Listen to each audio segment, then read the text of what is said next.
Well, now the Actor of the Year, and a bonanza year really of achievement from the leading actors, knockout performances, sell-out successes. The nominations are as follows. Albert Finney for Orphans. Michael Gambon for A View from the Bridge. Brian Cox for Titus Andronicus. And Nicholas Craig for The Duke of Pisa. Now to present the award, we welcome the international star, Miss Susanna York.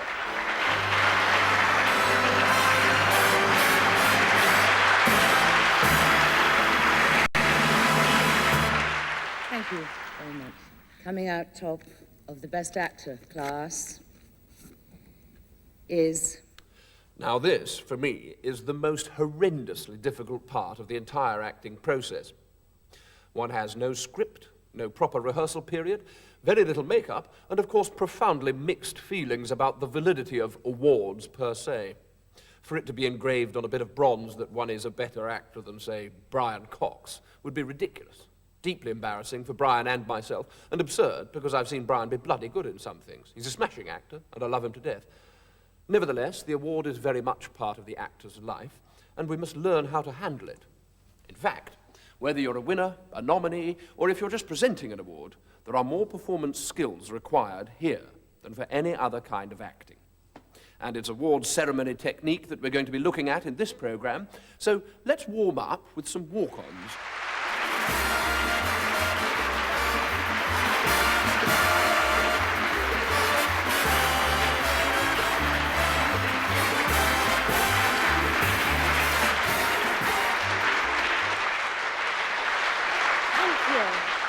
I usually try and do about 40 step-downs and rush-ups a day if I've got a big BAFTA coming up.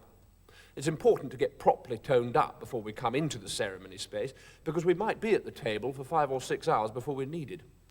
Stiffness is a very real danger. So, Frank, if you'll just give us a lead-in, we'll try some table looseners. Well, I can see the tension is mounting already because, in fact, nobody in the theatre knows who's going to be winning the awards tonight. Angela doesn't, I doesn't.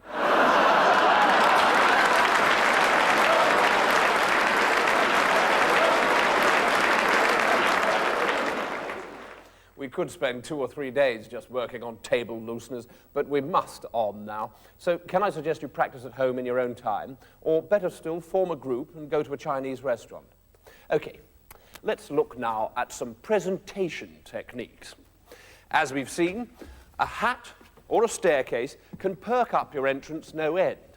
But the key to effective award presentation is, of course, the speechlet. Let's see now how one of our foremost presentation specialists, Tom Conti, settles to his task. Thank you. It's quite dangerous getting one of these things, actually. Michael Crawford's back there in a state of near nervous collapse. Well, you can't improve on this. He's got a nice, easy stride, he mentions a mate, he handles the award, and most important of all, he's got a handkerchief in his pocket. Of course, this is very much the hallmark of pedigree presentation work.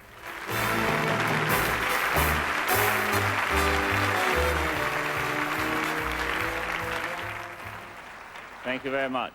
Providing both a dash of colour and a precaution against the snuffles later on, the hanky is an invaluable ceremony accessory.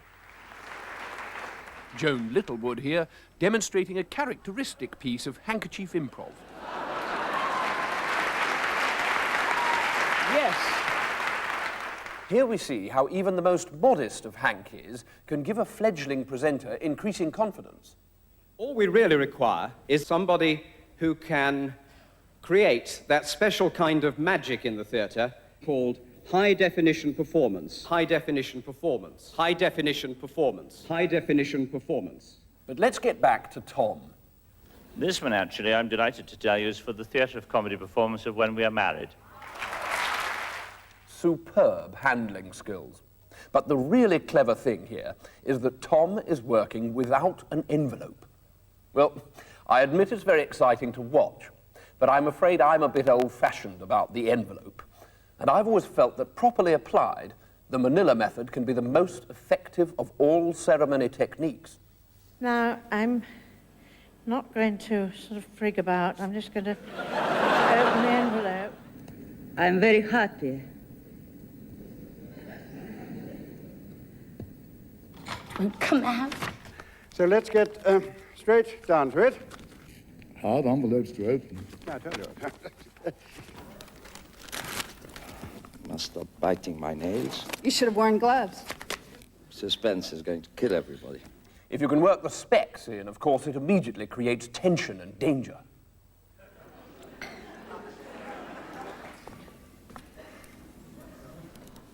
First-time glasses in public. If you've got your rhythm right, you'll find that you can relax on the pull-out, and the little card will do most of the work for you. If it was the one I saw, she richly deserves to win. Oh. Oh. But the winner is Judi Dench. Maggie Smith. Judi Dench. Maggie Smith. Judi Dench. Presenting an award, then, is an infinitely skillful business. It's physically demanding. It needs a sense of color coordination. It's unpredictable. What else? It's a great honor. Thank you, Peter.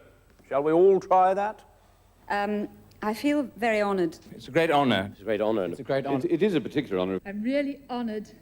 It's a deliciously auspicious event, obviously, and it's so important at all times in ceremony to give a sense of the sheer smashingness of being here. But I fear we're all of us still some way behind the Americans in this department. Your Royal Highness, lords, ladies, and gentlemen. Being here has been a wonderful treat, and that's why I want to thank you. Thank you very much. I'm so honored to be here. Very, very, very lucky. To participate in this wonderful evening with my colleagues and seeing so many distinguished and wonderful, talented people. Primarily because you're in such distinguished company. Who have given so much pleasure to so many people. Millions and millions of people. Millions and millions of people all over the world. Somehow, our American friends managed to convey the global importance of the occasion in a way we Brits can seldom match. Film is for the examination of the glory or the pain of the human race. This may be the most interesting evening that I have sat through in 3,000 years. Chance in acting, directing, and writing is the glory and the challenge that leads sometimes to poetry. When the spoken word can no longer contain the emotion, it bursts into song. Maybe it's because I'm a Londoner. Right. Let's grasp that emotion, hang on to it, and carry it with us into the announcement. Can I have you all back in your boxes, please? Thank you. And Julie, my love, if you could do a top left for me. Bless you. Oh, and Brian, lose the beard, I think. Smashing. Right, we're going to try some reaction exercises now. So I'll give you an envelope as a standby and a second verbal for your response. Obviously, what we're looking for in the announce is a great big whoosh of scrumptious surprise and a nice ballsy rush-up. So, announcement pauses, please, and envelope, and... Julie, if you're not prepared to concentrate, I'll get someone else. Can I have someone else, please? We're very pressed for time. Thank you, Jonathan. Right. Settle and... Concentration is so important. If you get it right, you may never have to do another Ed Reardon voiceover ever again. So, ready with your whooshes, and bearing in mind that the real winner tonight is the profession as a whole, so envelope and cue. Yes, well, that was all rather Monday morning-ish, wasn't it? Anyone else feeling a bit more lively? Thank you. So, ears pricked, all of you, and envelope and cue. That's much more lively. And once more.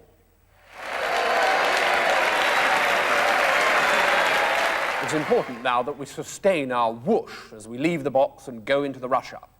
Remember, there are about 30 other awards to get through, plus the cabaret and the special fellowship. So it's pace, pace, pace here.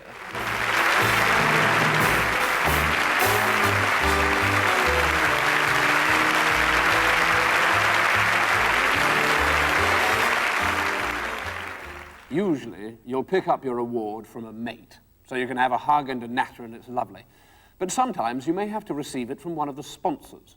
It's a potentially awkward situation, but there are two ways of handling it. You can either ignore him completely and make straight for a friendly face, or you can get a safe grip on the award, cut the hug, and keep the chat down to a minimum.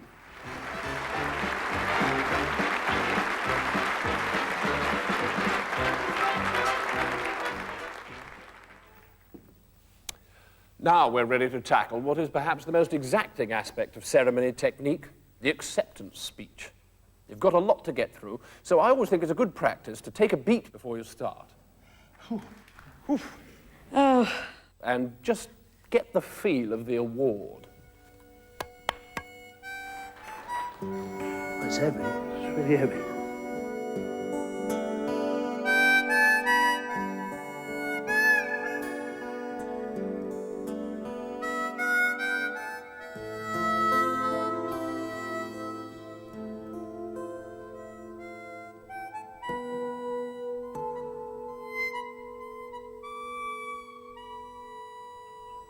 It's lovely, isn't it? Now, into the speech. Lord Delfont, Chief Barker, Mr. Minister, ladies and gentlemen, I am thrilled with this award. Very good, but we have only got 45 seconds, so we must chop. Harriet. Thank you very much. I've had my cake and eaten it for 18 months. The performer here has cleverly slipped the cake in right at the top of the speech, much earlier than usual. That's the icing on the cake. This is icing on the cake. This is the icing on the cake, the cherry on the top. What's very good so far is that we're managing to avoid those great long lists of thank yous that used to extend these occasions into the early hours. However deserving of a mensch they might be, these days there simply isn't time to acknowledge everyone. Thank you. Some lovely fellas. Jason Rick in the editing room. My manager. My manager, D. O'Reilly. Charles and Art. And Albert and Michael and everyone else. I'd like to thank The critics, yes, of course. The public, yes, but most importantly today, Jacques Tati. I'd like to thank also the wonderful people of Jersey. The pubs, the tin huts. The casting department. but most of all to Ian Foster. I would like to thank British Equity. I thank our Theatre Union of the USSR. Thank you to them, to you, to everyone. Liz has thanked, really, the people that I would have thanked. I think Dame Peggy said it, really. Well, Joanna said it. If you do find that someone else has beaten you to it, there's no need to panic, because you can just go straight into the story about the American lady. He was cornered at one of these great receptions by a very earnest American lady who said to him, "My husband and I saw you in a show on Broadway about 3 months ago, and you were fantastic." And she started to laugh hysterically, and as she swept untidily from the room, she said, "When I saw you with those gorillas, I knew you'd do a great job with Gandhi." Thank you, Ben. Nice story. So, we've mentioned the cake and the Chief Barker, we've done the American lady, we've thanked the agent and the wonderful people of Jersey. Anything we've missed? Wonderful production team. Thank you, Julia. Everyone? a wonderful technical team. Wonderful team. Wonderful technicians. Wonderful crew. Who do a wonderful job. And even if the floor manager's arm is going like a demented windmill, we simply have to make time to mention the greatest backroom boy of all, William Shakespeare. William Shakespeare. William Shakespeare. Thanks, Willie. Great. By now, it's probably true that you will have overrun a tiny bit. So the best thing to do is to round off your speech quickly with a nice big general thank you to your peers. Thank you very, very, very, very, very, very, very, very, very, very, Very, very, Very, very much. What a marvellous acceptance speech that was. Accepting an award is a complex and delicate business.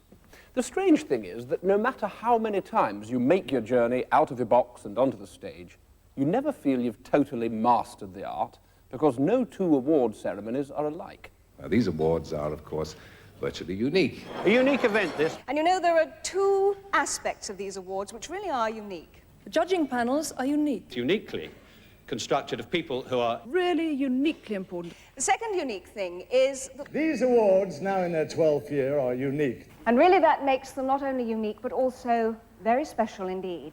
And it's only by assiduous practice of the basic skills, rush-ups, envelope work, thank yous, and box sitting, that the actor is able to cope with the one-off nature of the event and stay ceremony sharp on the night. Here we see a fine actor getting in a disastrous mess through failure to apply the basic principles. Thank you very much. No whoosh, no hanky, no hug, not a word for the people of Jersey, and not so much as a crumb of cake. Oh dear. Well, as you can see, we've still got a lot of work to do. Unfortunately, you have to leave us now because we've overrun slightly, but we're going to be working on right into the night. Before we part company, though, I would just like to thank all of the people who helped me make this program, especially the crew, and I must just mention my agent Miriam, and the rainforests, and the state of the British film industry, and that horrid mini roundabout they've put at the top of Richmond Hill, and the great love that I've been happy and lucky enough to receive from my colleagues.